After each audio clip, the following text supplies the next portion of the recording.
Hey, beautiful soul. Thank you for being here today. And I'm back. Carolina Velas from Quest Mystic. Today, we're going to talk about a little bit more of a personal story that I wanted to share with you all, which is my own spiritual awakening and how I used astrology as a catalyst for growth. So, let me paint you the picture. And this will become of a shocker for you, okay? So I used to be what I would call a full-on muggle. All right. So do you know the term muggle? The term muggle comes from Harry Potter, where it describes those that don't believe in magic. Okay. And so I lived in that world of don't believe in magic. And magic, as you may know or understand, is more than just, say, like pulling a rabbit out of a hat. Magic is when we intentionally use energy in our favor, as well as perhaps tapping into beings that are above. Who knows if they're above us? They could be below us, not next to us. I don't know. But, people who practice magic, they do it in many ways. So, anyways, I was one of those who didn't believe magic, and I consider the practice of understanding astrology and working with one's own astrology and one's chart as working with magic. And so, what was I? I was this high tech, career science brained, six-figure salary, totally allergic to anything even remotely woo. Okay? I didn't even read my horoscope. None of that. Because if I identified with that, then I was admitting to the fact that, oh shit, I really do want to explore all of that. And I really do want to stand out and be amongst a group of individuals who talks about this all the time and is seen as like the weirdo woo. And it's okay. I really wanted that and deeply, but I didn't know how to tap into it. So I didn't believe in magic. I didn't believe in intuition. I definitely didn't believe the stars had anything to say about my life. And now I teach astrology for a living. Now I share this magical tool and framework to you, my dear soul, as a path of self-discovery and empowerment, and as a way for you to let go of BS mindset that doesn't belong to you because you've been told you were blah, blah, blah when you're actually whatever your chart says. Because your chart basically says that you are beautiful and unique as you are. You can't help but be your chart. It is what it is, right? And so, yeah, plot twist. If you've ever felt like your soul was trying to get your attention, but you didn't know how to listen, or you secretly binged astrology memes, but still second guess if it's real, this one's for you. Because I'm going to tell you about what happened. I'm going to tell you about how my whole world cracked open and how astrology was at the very center of it and became not only the unexpected key to putting myself back together, but also the key that unlocked Pandora's box. It basically let everything out. So let's rewind. Life as a muggle before this now. So let's rewind many years. Here we go. So before this awakening, I was deep in this world of working at high tech, making good money, climbing the corporate ladder, trying to fit in. I was committed, capable, totally in that mind of like, if the science says so, then it must be real. And spiritually, I was flatlined. There was nothing there. I was feeling very soulless, lost. And I didn't really believe in anything beyond something that I could measure or explain. Certainly not crystals, no oracle cards, no cosmic signs, just logic, data, and checking boxes. But I had this really like secret curiosity as I shared, and I was obsessed, but I didn't really want to like let it out. And I was obsessed with these ancient civilizations, the rituals, the hidden knowledge. I could spend hours watching documentaries about the Mayan culture, about the pyramids, or decoding whatever symbols I could find out there, but not really bringing it into my practice, into my own life. So there was definitely a part of me that was quietly hungry, but I kept it hidden. I didn't want to be labeled or tagged as that weirdo, right? Which is what, unfortunately, we tend to do to people who want to explore things that are quote unquote not the normal. Although astrology at this point is very normal. So I didn't match. It didn't fit how my perfectly logical life to pursue these things.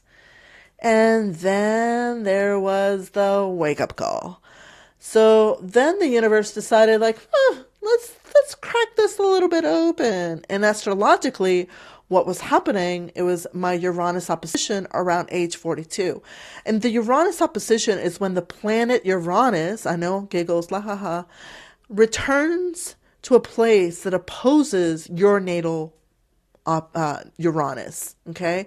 And so Uranus's transit through the zodiac is about 84 years. So the halfway point of that is 42. About 40, 41, 42 is when people experience this transit. Myself, because Uranus is so tightly connected to both my sun and my moon, it was a significant transit. One, I wish someone would have tapped on my shoulder and told me, like, yo, your life is gonna be totally different. We don't know what, but it's coming. And I'm like, I would have been like, no, I'm doing what I'm doing. But it's true. This transit happened, and all of a sudden I felt like a spiritual earthquake was happening in my body, in my mind, in my world, in my relationships. Nothing made sense anymore. My life, my job, my identity, it all started to crumble. It all started to unravel.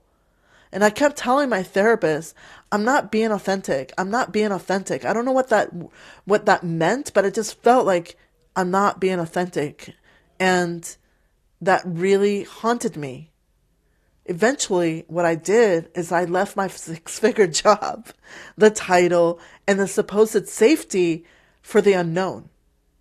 I didn't have a plan. I didn't have anything prepared on the other side.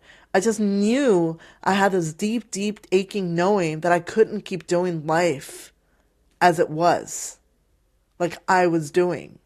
And it was terrifying because we're told that we should have it all figured out, that you should continue working your job 9 to 5 every single day, 5 days a week for the rest of your life until you retire. What? No, that's an ancient model. So I started breaking that norm when I was 42 years old. And yeah, I'm much older now, if you could tell with my gray hair here. And it was terrifying, but also it was weirdly liberating for me to leave all that behind and say, no, thank you. I don't want to live this life anymore. And I am deeply grateful for my partner at the time who held me in that indecision and that uncertainty, knowing that I couldn't go on doing what I was doing. And I know that I'm very privileged to have had that situation. But everybody has a situation of sorts of when these transits happen. And you'll land where you land based on how things have been already in your life. Okay? So perhaps for you, this transit's completely different. Maybe it doesn't really wake up much. But perhaps it's massive. And if it is, I would love to know. Hit the comment and let me know. And as well as, if you're here, if this is your first time, hit the like button, subscribe, let me know, do all the things so the next time I'm going to be uploading a video. So then everything started to change. And what was the change? It was the chart, my astrology chart. Somewhere in that messy in-between, I found astrology. At first I was curious, then skeptical, then completely obsessed. I remember looking at my chart and feeling seen in a way I'd never had before. Like, not just the shiny parts, but the messy parts too. You know, the parts that says, yo, you got shadow, your shit does stink. That's the beauty of astrology. You can have it sit there and tell you, you're magical, and you've got all these gifts. Yeah, you also have a lot of shadow because we're humans, and humans are not perfect. So, for example, my Cancer sun is ultra sensitive. It feels all the deep feels all the time, deep feelings. And it likes to pretend like she's fine when she's actually spiraling out of control. That's my Cancer sun. There's so much emotions at times where I'm like, oh my God, you're not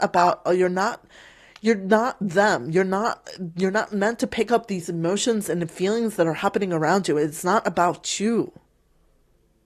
So, yeah, if that's your Cancer sun too, I'm sorry for being rude, but that's accurate, you know? We're highly sensitive emotional beings, and that's okay because my chart is perfect. Your chart is perfect. You are who you are.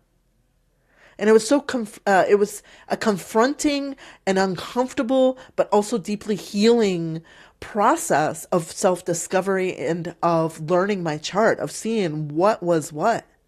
Astrology became a mirror, not just a crystal ball, which is what sadly most people want to treat it as. This is an opportunity for you to let go of baggage that you've been holding on to because no one's challenged you in noting that that's what's happening. So take this as your opportunity to explore what you can be. And so then came the fog and the fire.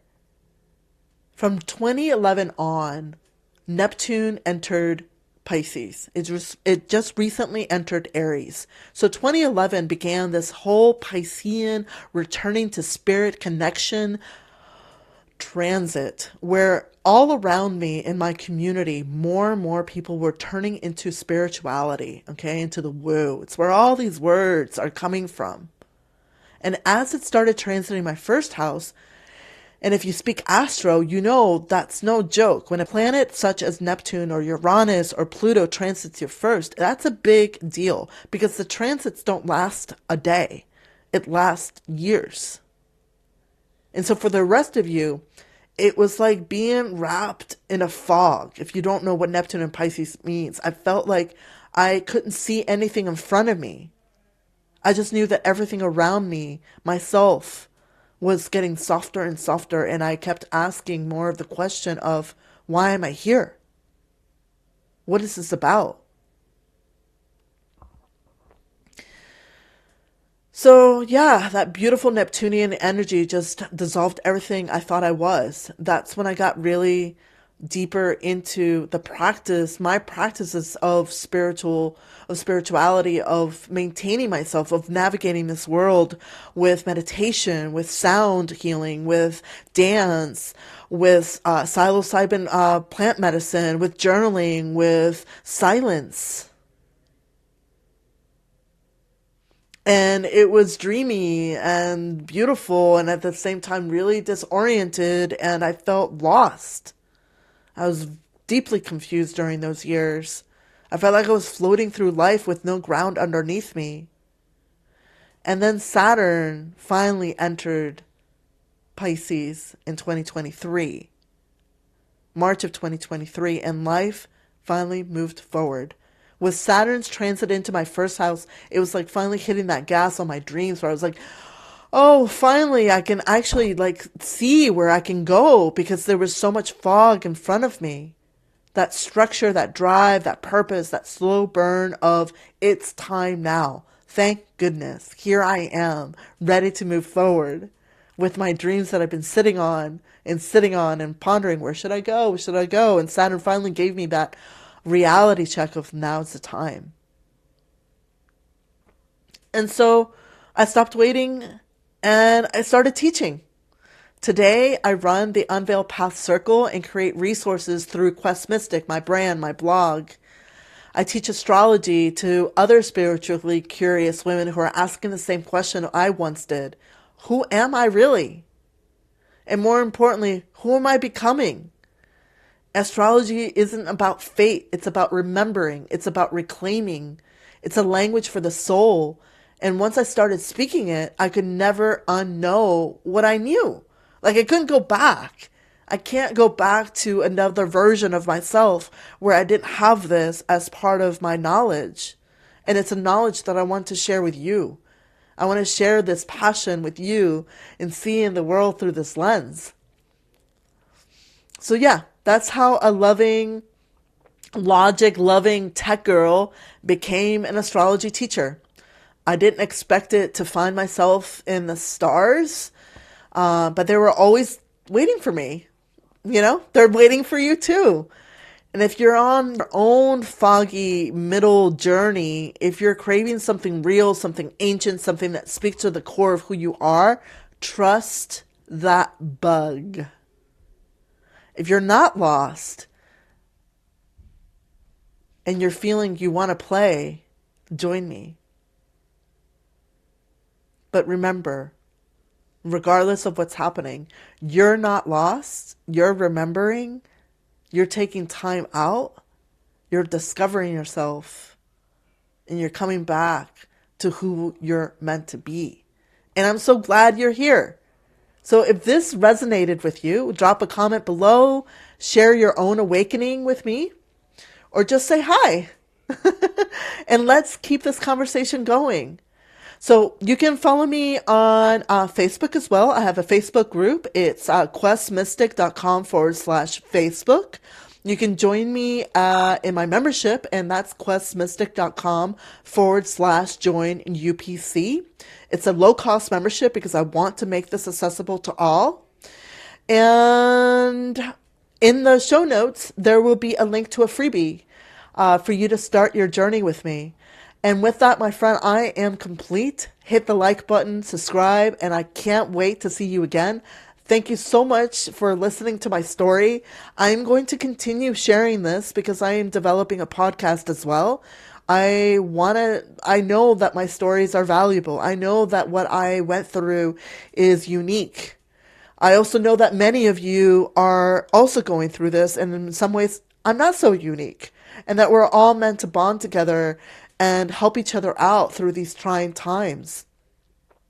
Becoming closer in with others in community is what the Aquarian age is about. It is us working as a group and allowing each other being the best kings and queens we can be. So with that, friend, I send you many blessings and I love you. Thank you so much. Take care of yourself. Bye.